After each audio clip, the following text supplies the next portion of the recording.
Ladies and gentlemen, thank you for standing by. Welcome to the FCPC SmartLabel webinar. During the presentation, all participants will be in a listen-only mode. If you need to reach an operator at any time, please press *0. As a reminder, this conference is being recorded Wednesday, November 30th, 2016. I would now like to turn the conference over to Errol Surratt, Vice President, Industry Affairs. Please go ahead. Thank you, Chris, and welcome everyone and good afternoon. I want to thank you for participating in today's webinar on SmartLabel. The purpose of our webinar today is to broaden the awareness and engagement of the SmartLabel program and to ensure that there is an understanding of what SmartLabel is and how it can be applied in your business.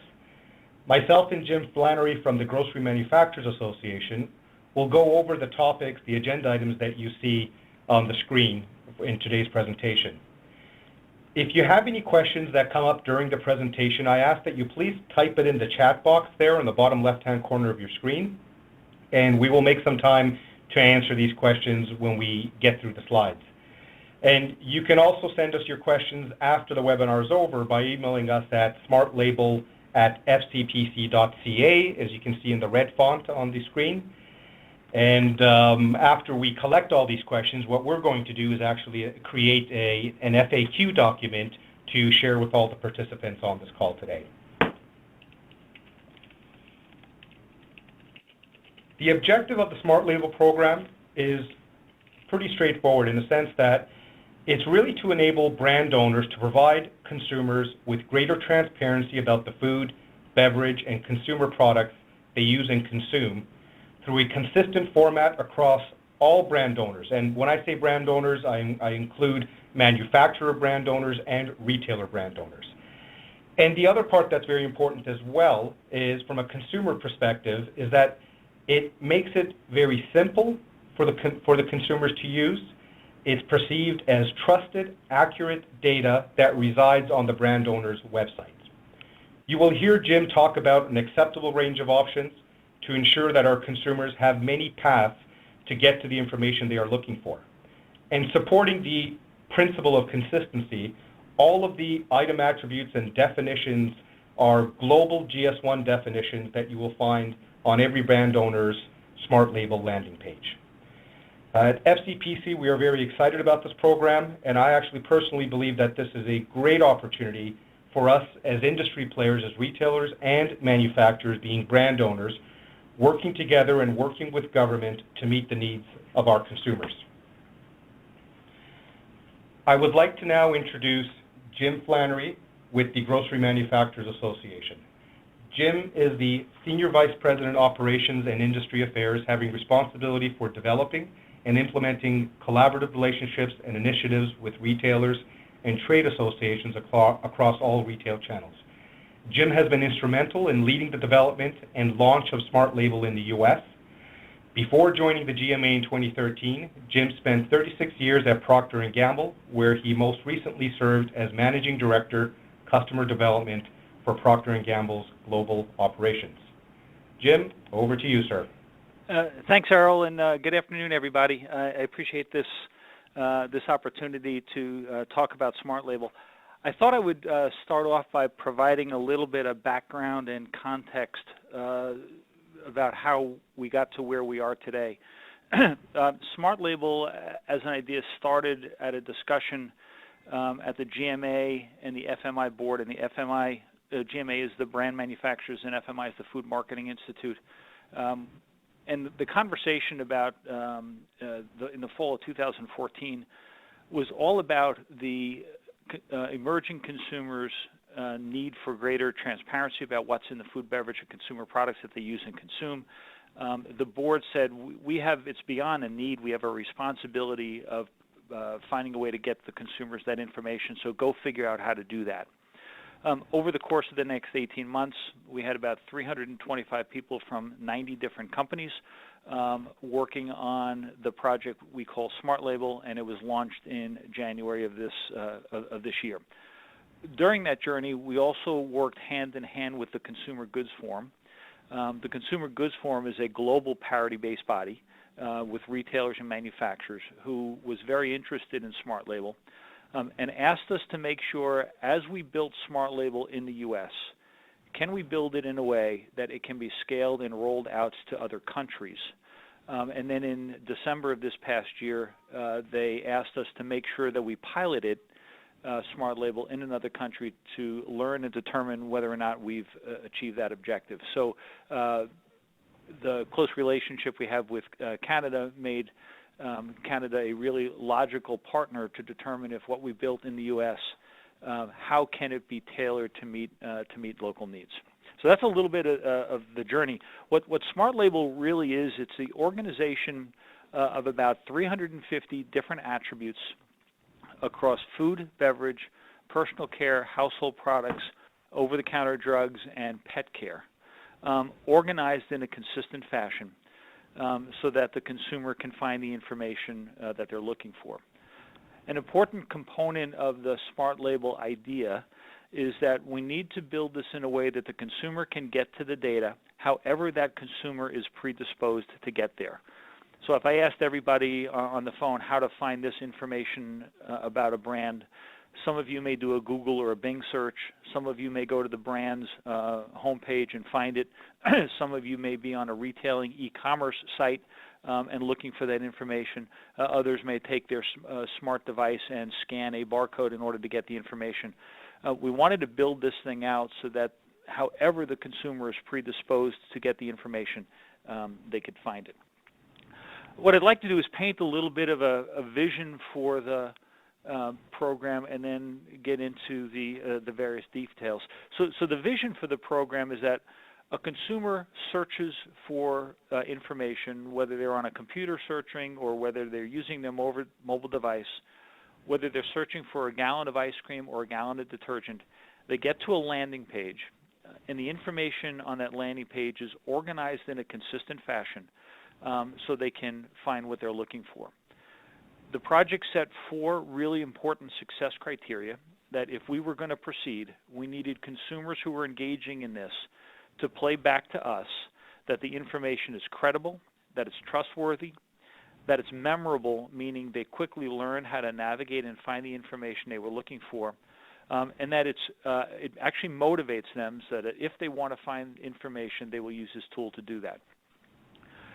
It quickly took on another objective, and this is an objective that I think Canada is much further along with the systems you've got than even in the U.S. But how do we build this in a way that a brand owner can store and maintain information in one location and have that information flow to whoever needs it? And that's in the U.S. using the global data synchronization, in Canada obviously leveraging the various capabilities that you have. Now, before I move off this page, there are 2 things I want to reinforce. Number one, this is not a great big database in the sky, so you're not submitting data to GMA or FCPC. This is the brand's own data that you store and maintain yourself. Now, if you choose to store and maintain it in a third party like ECCCnet, that's clearly an option. But the bottom line is the information is your data, and you maintain it.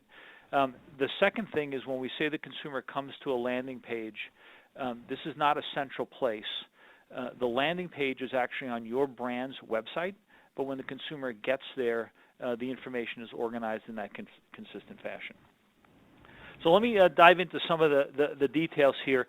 The first thing we really needed to understand is what information do consumers want, and what I have in front of you is one piece of research that one of our 90 companies donated to this project. And this is very much in the U.S. context, but I think the principles would apply no matter what country we take this to. That there's a lot of information that consumers want that by local laws and regulation we're required to disclose today. In that chart in front of you, those brown bars are attributes in the U.S. that we're required to disclose. Some of those attributes may be the same, may be different than Canada. But there's a whole lot of other information, and in this chart it's the pink bars, that consumers want to know, but there's no law or regulation making brands disclose it to consumers. Another important piece of this is that this was unaided, so we asked consumers, what information do you want to know? In the U.S. context, as an example, if you could read the the detail there, you won't find the question, does this product contain genetically engineered ingredients? Or on the non-food side of the business, two of the biggest hot topics right now are, does the product contain microbeads or does it contain talc? Because they're not top of mind. But when you mention that to the consumer, those attributes jump right to the top, which was a really important part of learning in this journey. Truth of the matter is today, most consumers are very satisfied with the information that they have available. Now, there are obviously extremes on both sides, but for the most part, consumers are very satisfied with the information that's available. But then something happens as a trigger. The consumer will hear something on the news, they'll read something in the paper, they'll hear something from their friend, or they'll get something on social media.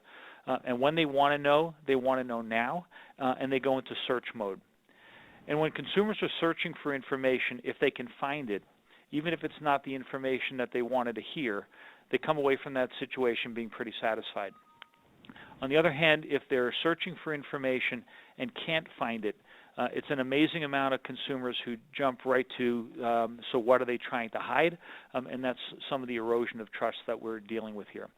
So in SmartLabel, we want to provide the consumers not only the information we know that they want, but we're also building a very agile platform that if something pops, we can quickly provide that information to consumers. I talked a second ago about the success criteria, and what I'd like to do, rather than just telling you that we delivered that criteria, I want to show you a clip of a focus group that we did with the early prototypes. So let's see if this works.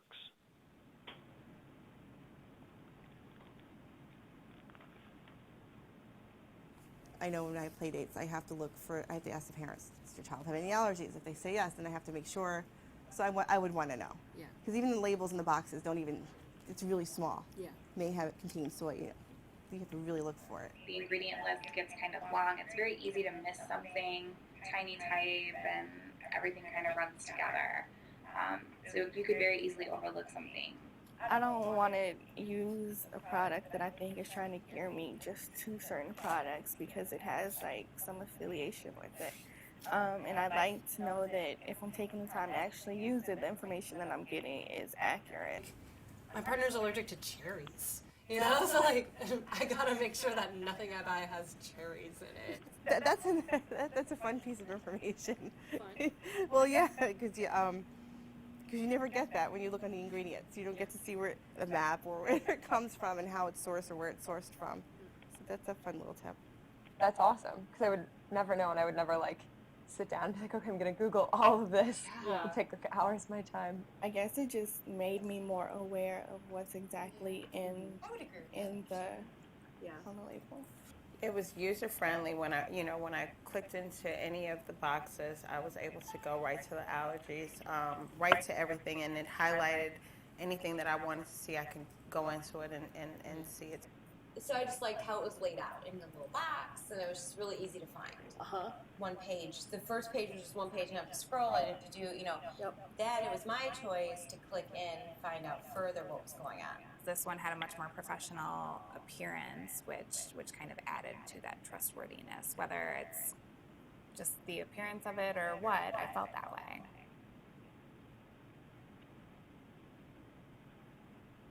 So I saw a couple of chats that people couldn't hear. I'm sorry for those that couldn't. This was played through the computer.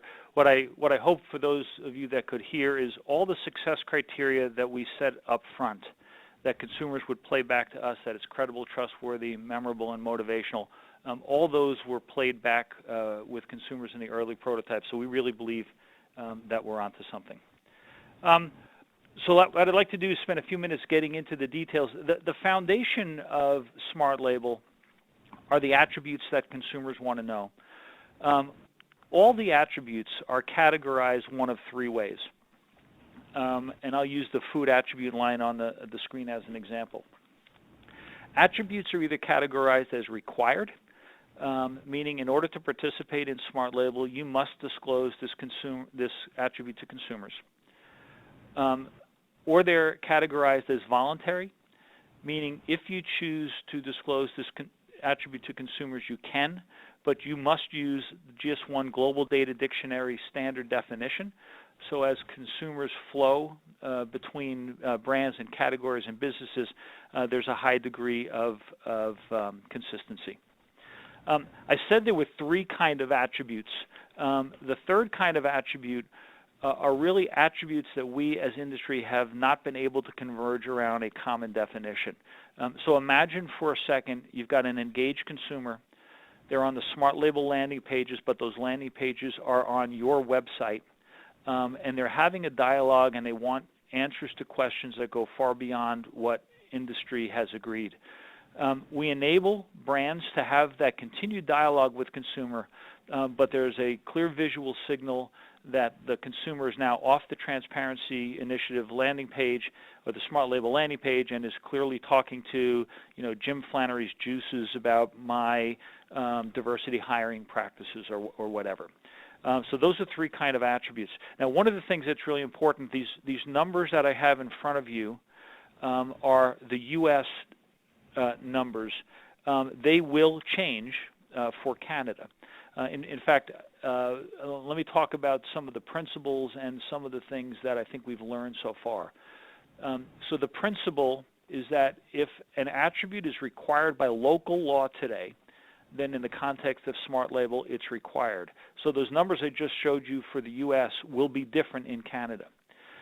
As we've done our work, we have a commitment that as the Canadian project team goes through these attribute lists, if there are attributes that need to be added, we will add them to the list that we use in the U.S. and our, let's say our 350 attributes today may turn out to be 360 attributes by the time we're done.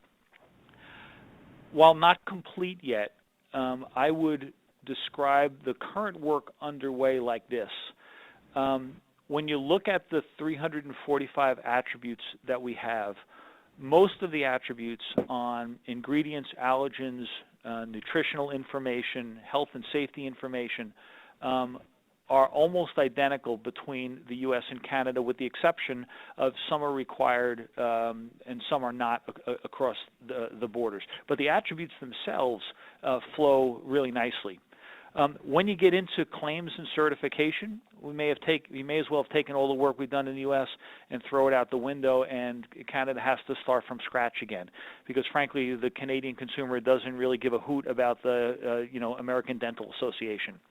But I think a lot of what we've been able to demonstrate is we've got a strong, solid basis that is tailorable for other markets, and that's the journey underway now in Canada.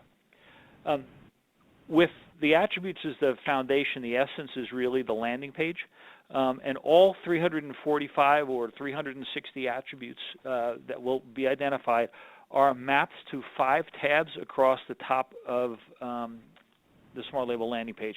You can see the tabs for non-food, and then the tabs for food and nutrition, ingredients, allergens, other information, and company brand tabs. What that does is provide a tremendous degree of consistency. And for those of you who could hear the video, it enables the consumer to drill down to the information they want. One of the big pieces of learning, we all have ingredient lists based on local regulations, and what most consumers have told us is they don't care about the ingredient list. If the ingredient list says soy lecithin, they don't care. What they really want to know is, so what is soy lecithin? Why is it in my food? What does it do, and where does it come from? So that drill down capability is really important. So with the foundation being the attributes, the essence being the landing page, the key to making this work is really the ability to get the consumer to that information. And I want to show you a couple of ways we do that. And if I do this right,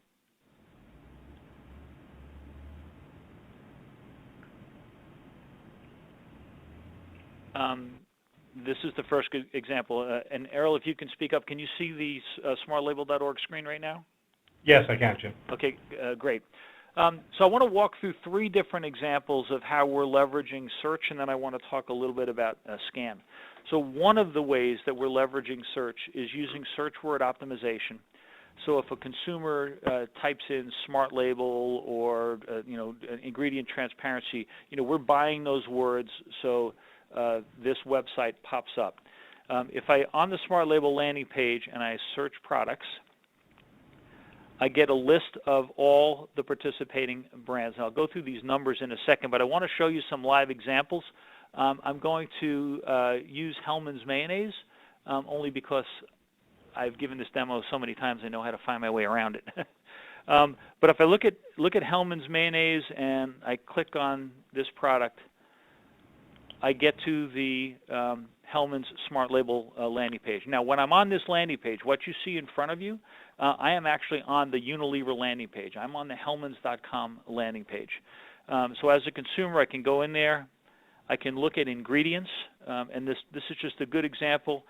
The fact that it contains soybean oil may be interesting, but what the consumer wants to know, if I click on it, is that here's how it was grown, and in fact, this soybean oil on this product came from Iowa in the U.S. There's actually another example, I actually picked the wrong one, where Unilever is demonstrating that the soy in this product was grown in Ontario, Canada, or Iowa in the U.S. So it really helps that degree of transparency. I'll just show you a couple other things here as an example. If I'm on the claims tab, obviously Unilever has a tremendous vested strategy in transparency and global social responsibility. So all that information is here.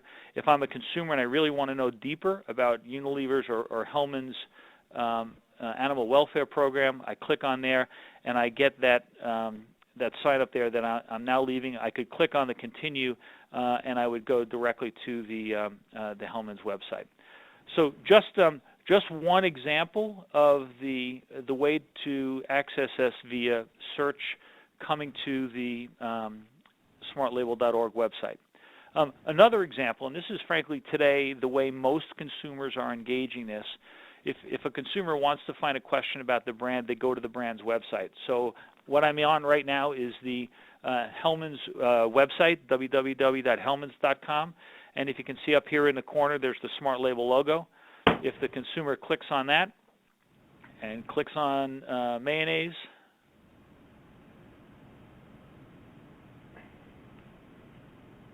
the consumer is going to get right back to the page. Here's the one, right back to the page that I was on before. So you can see in this case, it's a different manufacturing line.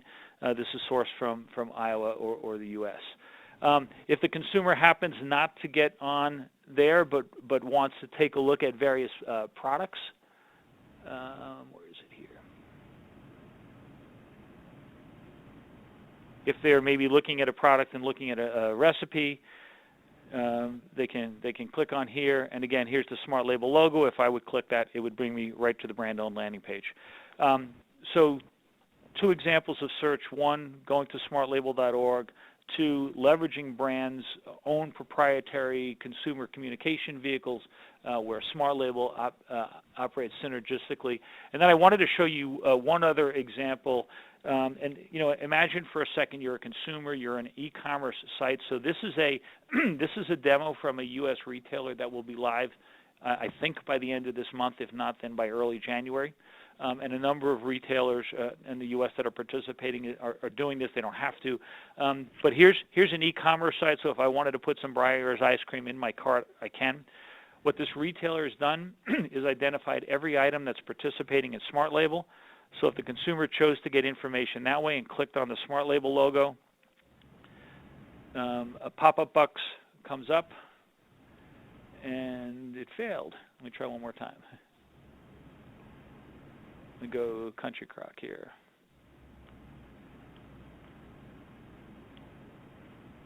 Okay.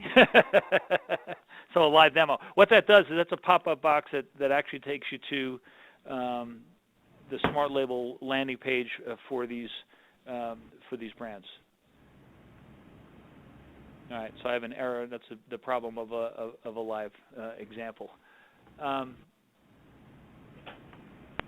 those are three ways that we are leveraging search. And if you want over time, and we will give you copies of this, it's this link on the shopper that you can go ahead and play with and see how retailers are linking this into their e-commerce sites to take the consumer to the brand-owned landing page, but in a pop-up box so that when the consumer is ready to complete their purchase, they can come right back to the e-commerce site.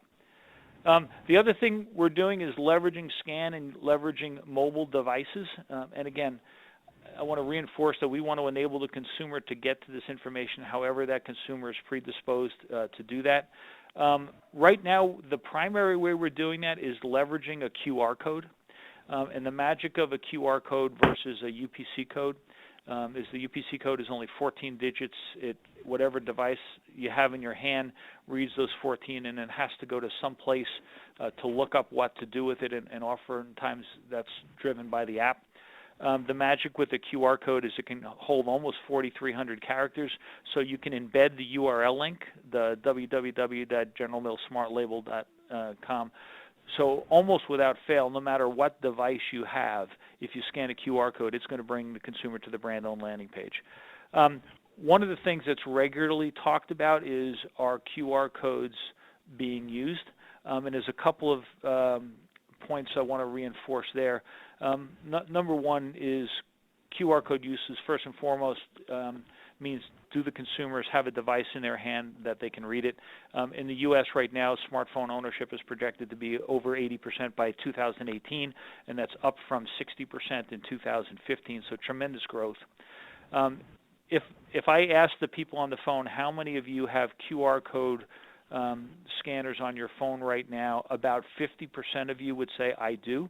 The other 50% wouldn't, probably because you're not getting value out of a QR code. But if I ask that other 50%, go to the App or iOS store and download a barcode reader or QR code reader, almost everybody could. So the technology is really simple, right? The QR code can have the URL link. Consumers have relatively easy access to readers. The usage is all about the value delivered when the consumer scans that QR code.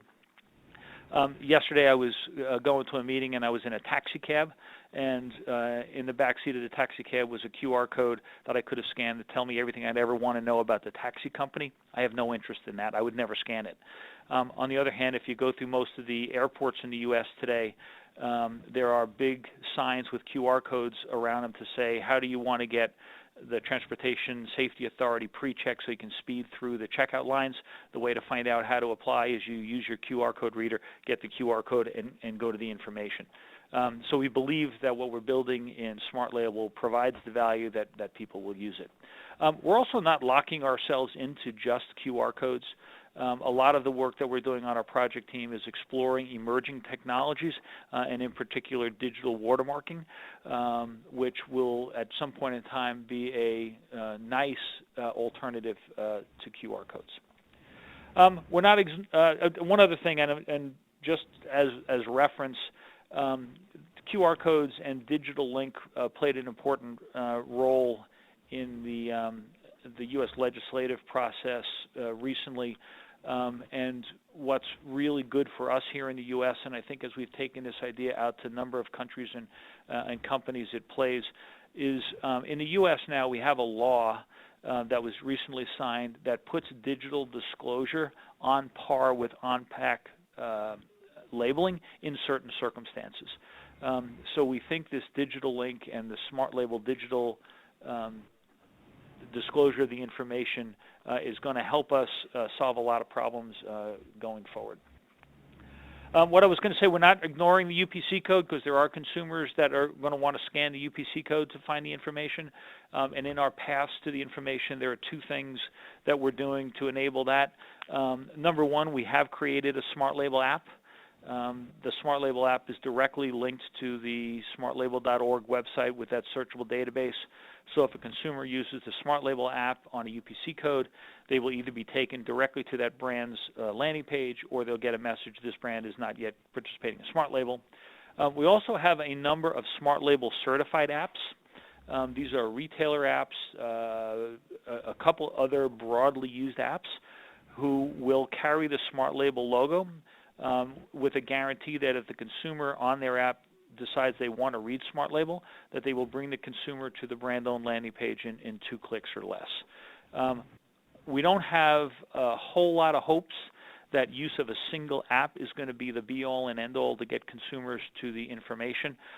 But among our toolbox of get the consumer to the information, however that consumer is predisposed, UPC codes, SmartLabel apps, certified apps, QR readers, retailer e-commerce sites, brand landing page, and smartlabel.org are all different paths that brands can choose to use all of them or a select few of them to help the consumers get to the information. A couple of things, let me just bring you to speed on where we are today, and these numbers change, so I put this slide together on Friday. Right now we have 15 companies, about 129 brands, and over 2,800 products available on smartlabel.org. The U.S. industry, we've done a forecast where we will be by the end of 2017, and we will conservatively have about 34,000 items up and running with SmartLabel landing pages. And I say conservative because I think that number, based on what I see coming in, could be as high as 60,000 by the end of this year. One final slide, and it really kind of wraps this all together.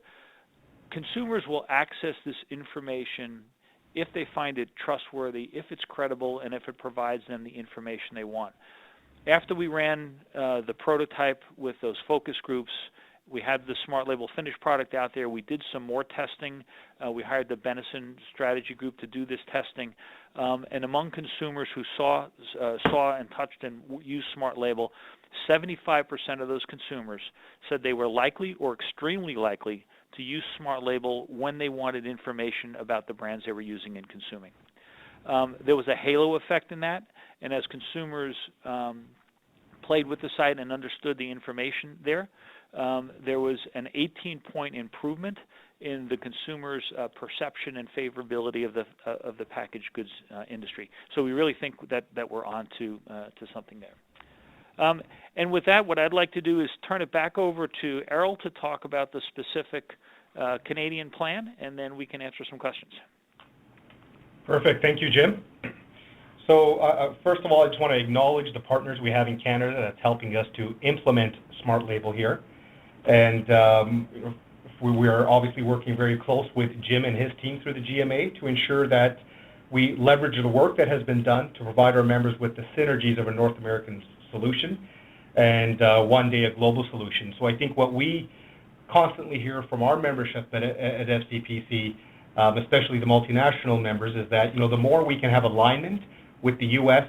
From a packaging standpoint, from these types of programs, the better it is. And I think what's also important for the consumer is that this SmartLabel logo that you see on the screen actually resonates with consumers as brand trusted, accurate data, regardless of where they shop. If they're shopping on online websites, buying from the U.S. or going for a shopping trip to Buffalo or vice versa, I think there's power behind getting behind one logo, one label, and one program for consumers, but also simplicity for organizations as well.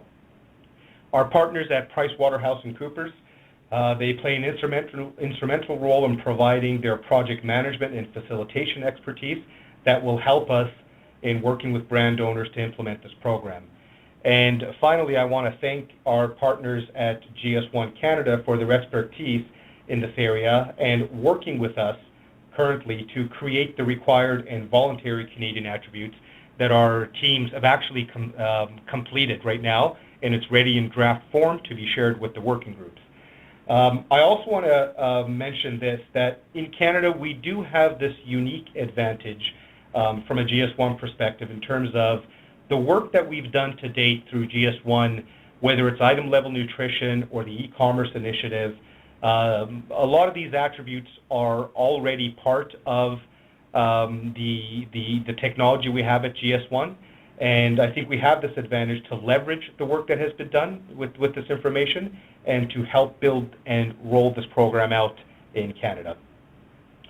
Our goal, as stated on the slide, is to have over 30,000 Canadian items in our SmartLabel program by the end of 2018.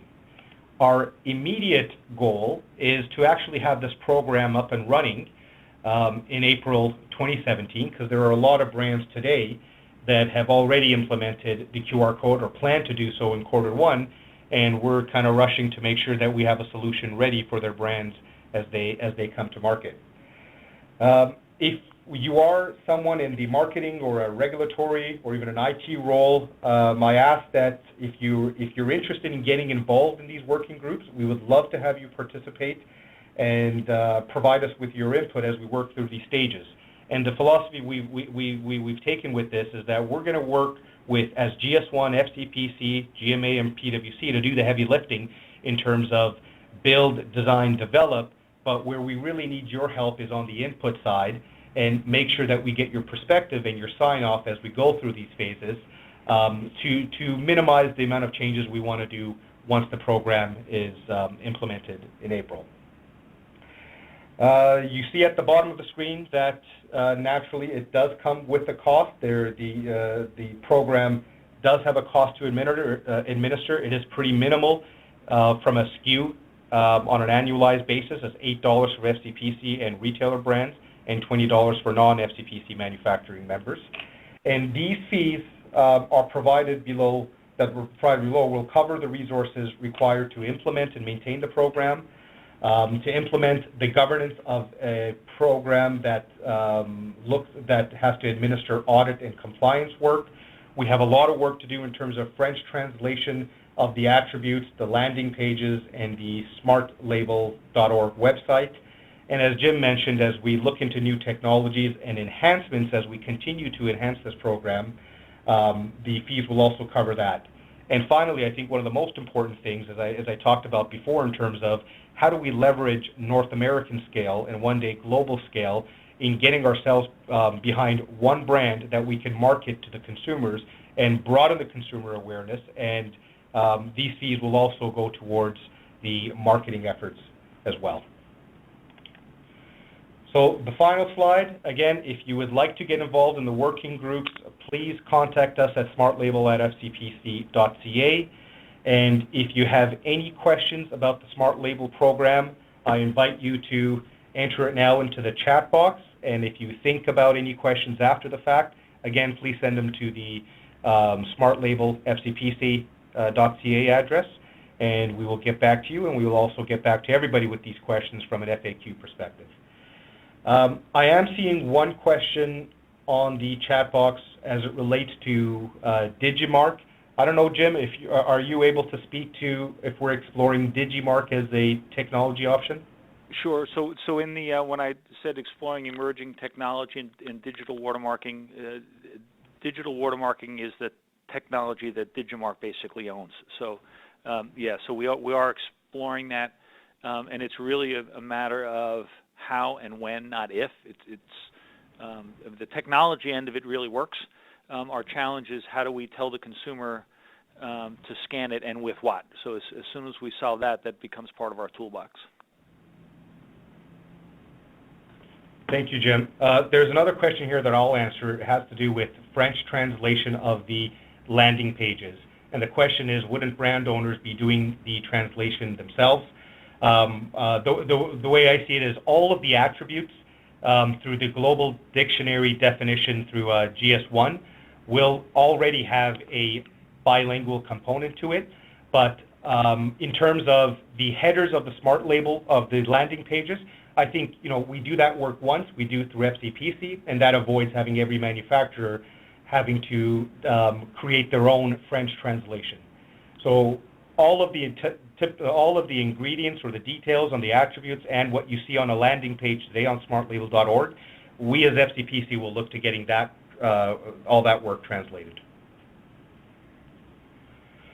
There is a question here about, is this a voluntary program?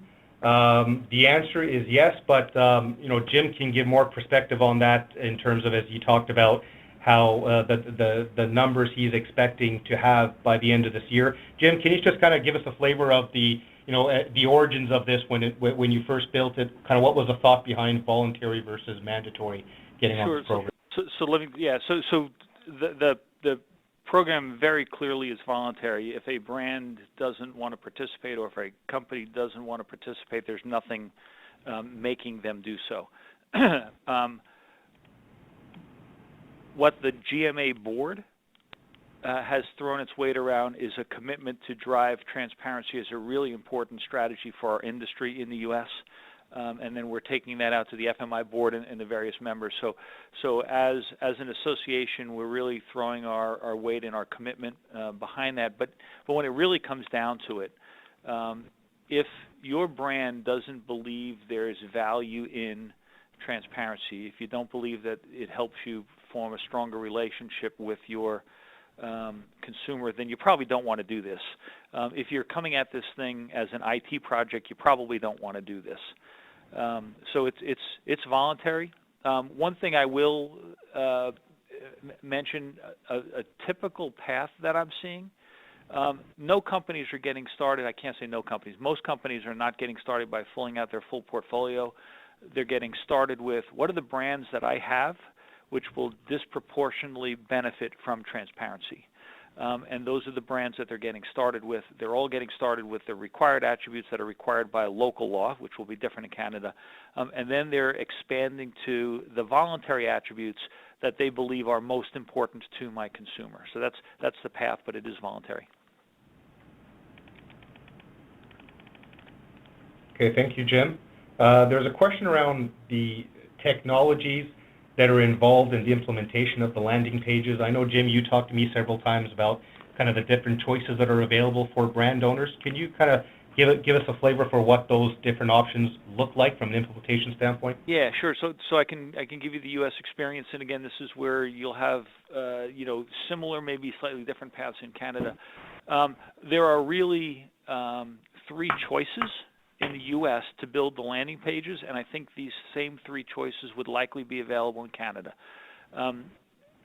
Number one, behind this is a really robust implementation guide that any company can hand to their IT department, and you can build out the landing pages. And I would roughly say about 25-30% of the brands who are live today have handed the implementation guide to their IT department, and their IT department has built it out. The second option is, and I see Deb Arcolio on the phone, the Hershey company did a tremendous amount of heavy lifting for us as we tested this thing out and built what we call a plug-and-play tool that we make available to our members, and then they, so think of it, instead of building your own from scratch, you take the plug-and-play tool and you tailor around it, so you've got about 80% done for you, and you build out the other 20%. When Errol talks about translating it into French, a lot of the work that we're talking about, the various companies, is taking the HTML code and make sure that's translatable in French if someone's going to use the plug-and-play tool. And then the third thing, and it's been fairly prevalent in the U.S., and I can see it already starting in Canada, there are a lot of third-party service providers that have jumped into the fray here, and I believe they're going to jump into the fray in Canada. Well, they'll go around the brand owners and say, look, you've got a choice. You can build your own, or we'll build one and scale it up. When you look at the various U.S. examples, I'll just use the Unilever one as an example. If you go to Unilever and you look at the URL link in the header, you'll actually see that's managed by a company called Label Insight. And there are 4 or 5 different players who are out there offering these services. I think that's also a very prevalent way of doing it, is that companies will use these third-party service providers to help them build and maintain the landing pages. Okay, thank you, Jim. There are a few questions about GS1 and retailers. I think the way I'll approach this is from a GS1 standpoint. Jim talked about an acceptable range of options, acceptable range of solutions, and I think what he just talked about, the different options you have from an implementation standpoint, we see as GS1 as one of our partners is one of those options. So if I look at the GS1 program today on the ECCnet 2, they've established different paths to get to the end state, and their end state is, how do we provide retailers manufacturers' data in one source and trusted data? And that's a business-to-business environment. And this program is similar in its approach in terms of, you can send images directly to GS1, you can send products to the lab, and there's machine-to-machine options as well that they've established, and we adopted the same philosophy with SmartLabel as GS1 definitely being an option with all the content that we already have in the databases. How do we utilize that? How do we leverage that in developing the SmartLabel database? For companies that would have their own product information management systems, they can use their data directly from their sources to populate their own websites through the different options that Jim spoke to. Around retailers, I think it's an important topic, Jim, from this perspective. Can you give us some background in terms of the efforts with the FMI, the Retail Association in the U.S., and how do they view this? Is there a collaboration across both manufacturers and retailers as brand owners in the U.S. in terms of getting on board with SmartLabel? Yeah, so the short answer is yes. This project was managed under the auspices of something here we call the Trading Partner Alliance, which is the parity-based body where manufacturers and retailers come together. The SmartLabel initiative is primarily a brand owner initiative, but I define brand owners as national, regional, local, or private brand.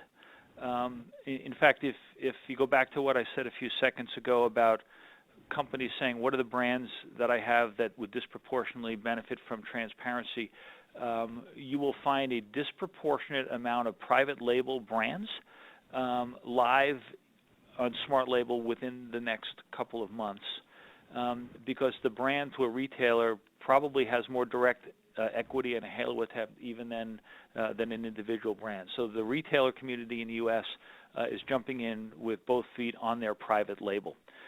The second piece is on retailing, where a bunch of retailers, and it's primarily in their e-commerce sites, want to make sure that as a consumer is searching for products to buy, that they have access to accurate information. So I showed you that one example, and you'll see a couple of these companies live here in the U.S. I can't tell you who and I can't tell you when, but in the next couple of weeks. There are some retailers who are going through and they're identifying every brand that's participating in SmartLabel, and they're putting the icon on there so the consumer can get there. I know of at least one retailer who, when they get started, the only thing that they're going to do that on is their private label brands. So huge partnership and collaboration with retailers, but in two different camps, one as retailers, as brand owners, and secondly from a retailing environment.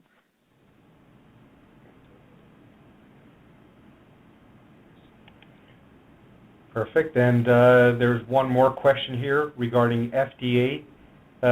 Jim, the question is, can you speak to FDA's thoughts on using SmartLabel for covering mandatory information on the site versus on packaging in the U.S. specifically? Yes. So we've had on this initiative, we've had a strong partnership with the FDA as we've moved forward. The first thing I would say is, we're going to get ourselves down a rat hole if we suggest taking things off the label that are already on there. And I think very purposely the FDA wants to use label to purposefully influence consumers' behavior.